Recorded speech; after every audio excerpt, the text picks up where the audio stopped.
आज चाहिँ हामी ड्राई पिकनिकको लागि बनसखण्डी आएको। अब कस्तो हुन्छ हेर्दै जाउँ।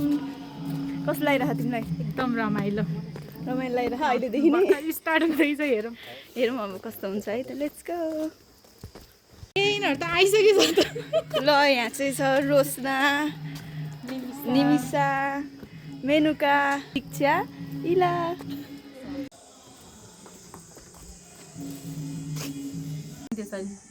बस साथी एउटा पठाउँला नि एउटामा खिचेपछि मैले यो ब्लगको लागि बनाएको के यसो यस्तो गरेर यस्तो गरेर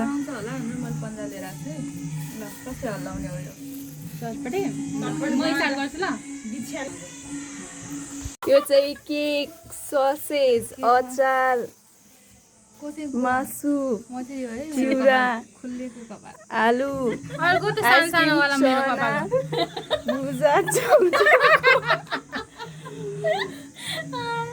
यो चाहिँ यहाँ को हेर्दैछौ है? तिमीको अरे? म यो हो है, मेरो कपाल छोटो छोटो छ। म यो मेरो तिमीको यो म पिङ्क कलरको है। तर मैले येल्लो लगाएको छ, यो मेरो येल्लो हो। यो म त पिङ्क कलरको। मैले चाहिँ यहाँ केक र आइसक्रिम लिएर आएको। मेनुकाले चाहिँ चना लिएर आएको। दीक्षाले के लिएर आएको? चटपटे। तिमीले के लिएर आयो? मासु र अचार लिएर चिउरा छ थोरै मात्र बनाउँ, चाख्नु मात्र। ले जाने एउटा यो चाहिँ हाम्रो दीक्षा एकदम चटपटे मास्टर नि। लेस के हाल्ने? दुईटै हाल न अलिअलि। उयो चाहिँ हाल्नु है, करेन्टको त्यो चाहिँ मिठो हुन्छ। करेन्ट चाहिँ हालौँ कि लेस गरी पछि खाउँ। अब हाम्रो यो दीक्षाले चाहिँ यहाँनिर चटपटे बनाउँदैछ। मेनु गएको चाहिँ यहाँ फोटो सेसन भइरह। फोटोग्राफर रोस्ना मस्के खाँद जिस्काएर आज उयो टाउको बङ्गाको एक तरफ है हम। ल यो चाहिँ आइसक्रिम पार्टी हो है।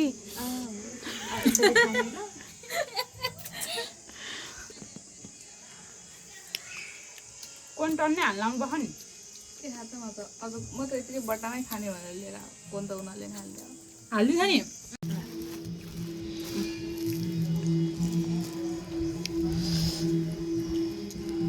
अर्को रस खाए भयो नि त। त्यही भने मैले मैले आज फरक अहिले हो नि त। 1 2 3 गो। चेस।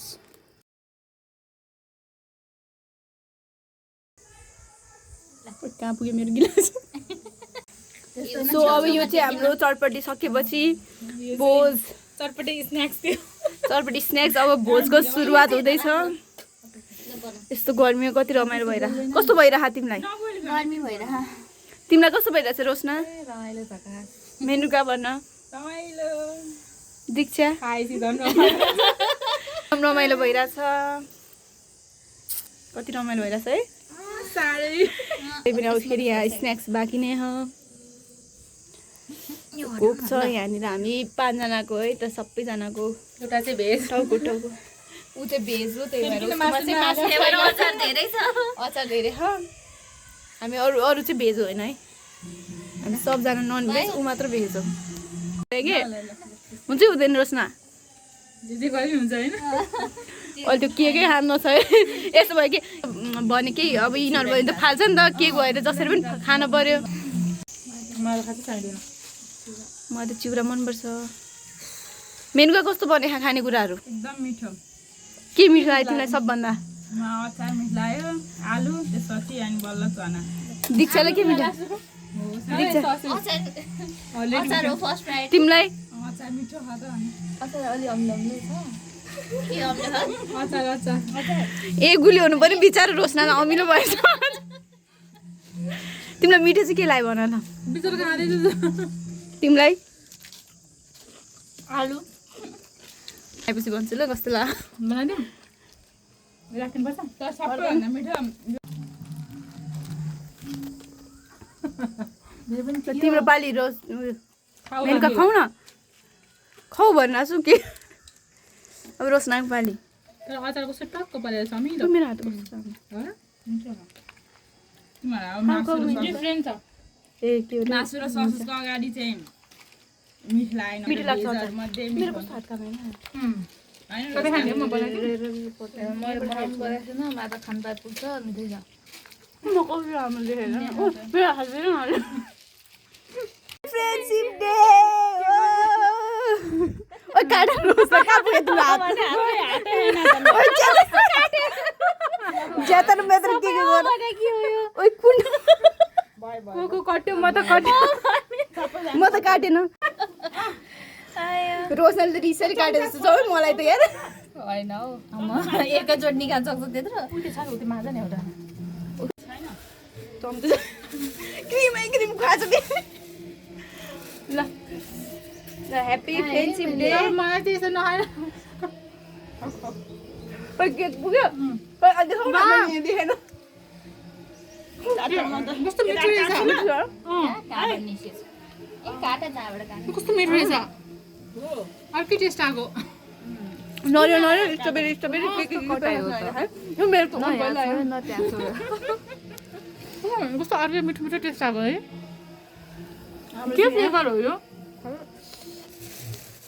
नरियल बास्ना आइरहेको साथीहरू अब हामी चाहिँ खाइ पी गरेर अब यहाँ पेट फुल बनाएर अब हामी घरतिर लाग्दैछौँ अझ खानेकुरा बढी भएर धेरै भएर प्याकिङ गरेर लिएर जाँदैछ रोशना कस्तो लाग्यो त तिमीलाई दीक्षालाई हिँड्न नसक्ने भएर टल्यो निमिषा भन कस्तो लाग्यो तिमीलाई रमाइलो लागिरह अनि मेनुकालाई मलाई त एकदम बवाल अनि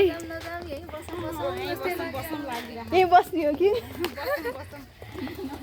अनि त्यसपछि अनि तिमीलाई कस्तो लाग्यो बनसखण्डी बनसखण्डी जस्तै देखेँ राम्रै लाग्यो फर्स्ट टाइम आएको तिमीलाई कस्तो लाग्यो भन एक्सप्लेन गर फर्स्ट टाइम त अब यस्तै हो सबै ठाउँ त्यस्तै हो नयाँ नयाँ एकचोटि गयो पुग्यो अब आउने न अब बुढासँग चाहिँ आउनुपर्छ अनि दीक्षा तिम्रो के छ त भनाइ केही छैन भन तिमी मासतिर गयो कि गएनौ गएन म त यहीँ तल तल मात्रै बसेको जङ्गलतिर गएन मासतिर जाँदैन के हुन्छ निमिषा जानु हुँदैन धेरै माथि माथि बाघ भएर आउँछ खाइदिन्छ कसलाई ल बाई बाई गाइस आज चाहिँ यति नै हो रमाइलो भयो ल अब नेक्स्ट ब्लगमा bye bye see you to be continue